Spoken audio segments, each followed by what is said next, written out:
Eva is going to demonstrate that the Big Shot is easy enough for a 4-year-old to use. She's taking her Baja or Bermuda Bay cardstock. She puts it on the texture plate. Then she puts on her silicone rubber, her impressions pad. She puts all that on her multi-purpose platform. And then she sends it through the Big Shot.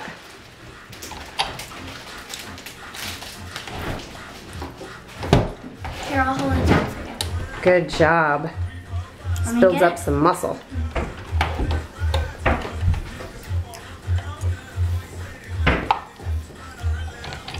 Now let's see the beautiful texture.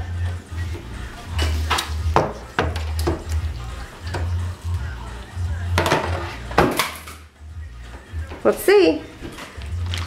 Hold it up. The beautiful polka dots. Very good, Eva. Thank you for demonstrating.